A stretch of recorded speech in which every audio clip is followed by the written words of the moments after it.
नमस्कार, आप सबका स्वागत है हमारे चैनल नेक्स्ट 9 न्यूज पर। मेरा नाम है दीपक गुप्ता।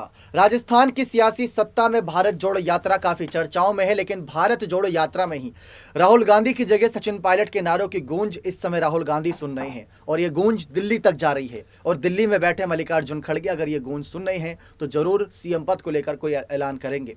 राहुल गांधी से जब भी सवाल पूछा जाता है कि पायलट और गहलोत की लड़ाई मामले पर या राजस्थान में 2023 में सीएम फेस कौन रहेगा, इस मामले पर अपनी राय रखिए खुलकर, तो हमेशा राहुल ने चुप्पी साधे रखी। उन्होंने कहा कि अब अध्यक्ष मैं नहीं हूं भाई साहब, अध्यक्ष तो मल्लिकार्जुन खड़गे हैं। खड़गे जी से सवाल कीजिए, उनसे पूछिए। लेकिन खड़गे जी जनता के बीच कहां रहे हैं? उनसे सवाल तब करें जब वो जनता के बीच आए। अब बात आ रही है पायलट के संदेश की, तो पायलट का संदेश यही है, जनादेश है एक तरीके से संदेश के तौर पर, कि जनता मेरे साथ है।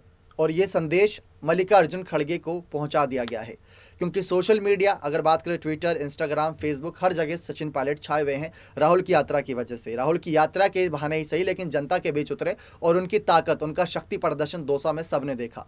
इतनी जनसंख्या, मतलब वहां पर एकदम से अचानक सड़कों पर भीड़ उमड़ आई, चाहे बुलाई गई हो या आई गई हो। बुलाई गई वाली भीड़ में अगर देखें तो लोग कुछ देर बाद तितर बितर हो जाते हैं, लेकिन वहां पर जब तक पायलट थे, लोग मौजूद थे, लोग यहाँ पर मौजूद थे पायलट के साथ, तो ये अपने आप में बहुत बड़ा चर्चा का विषय है। लेकिन इन्हीं सबसे हटकर अगर आप बात करें किस तरीके से सियासी माहौल को लेकर, तो सियासी माहौल ये बना हुआ है कि सचिन पायलट लगातार ये संदेश देने की कोशिश कर रहे हैं आलाकमान तक कि अब उनके पास इतनी ताकत हो चुकी है। सोनिया गांधी ने एक खबर आई थी कि उनको कुछ सलाह दी थी कि अपने साथ विधायकों को रखिए, लेकिन शायद सचिन पायलट विधायकों की ताकतों पर नहीं बल्कि जनता की ताकत पर विश्वास रखते हैं। और सचिन पायलट का यही संदेश मल्लिकार्जुन खड़गे तक पहुंचाने की कोशिश है कि जनता का प्यार कांग्रेस पार्टी के साथ, और यह प्यार कम नहीं होगा। बस एक शर्त पर कम होगा कि अगर आप मेरी बातें नहीं मानोगे या मेरे को लेकर कोई फैसला नहीं करोगे। पायलट चुप रहते हैं, पायलट ज्यादातर अपने सीएम पद को लेकर कोई बातें नहीं करते, लेकिन सीएम पद की जब बात आती है तो ना भी नहीं करते। तो ये एक बहुत बड़ा सवाल है, या तो वो ना कर दें, साफ कर दे कि सीएम चेहरा कौन होगा। क्योंकि जब उनसे सवाल पूछा गया था तो उन्होंने भी कहा था कि 12 महीने से लंबा वक्त बचा है,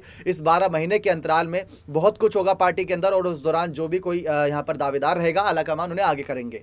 तो ये सारी बातें निकलकर समय समय पर सामने आई। लेकिन अब जिस तरीके से पायलट का संदेश, जनादेश सोनिया गांधी, राहुल गांधी, मल्लिकार्जुन खड़गे, प्रियंका गांधी, खुद सीएम गहलोत तक पहुंच चुका है कि अब पायलट के पास वो ताकत मौजूद है, वो शक्ति मौजूद है जो जनता की शक्ति हर किसी नेता को चाहिए होती है। यही तो प्यार एक नेता को चाहिए होता है, और ये प्यार खूब बेशुमार मिलता नजर आ रहा राजस्थान की जनता के द्वारा सचिन पायलट को। अब आपका क्या मानना है? क्या ये संदेश काफ़ी है या सचिन पायलट को कोई और संदेश या फिर यहाँ पर जनादेश भिजवाना चाहिए मल्लिकार्जुन खड़गे को? अब देखते हैं राहुल के ऐलान के बाद खड़गे जब जनता के बीच आते हैं और उनसे सवाल किया जाता है तो वो किस तरीके से अपनी बातें रखते हैं। बने रहे चैनल के साथ, ऐसी और तमाम खबरों के लिए बहुत बहुत धन्यवाद।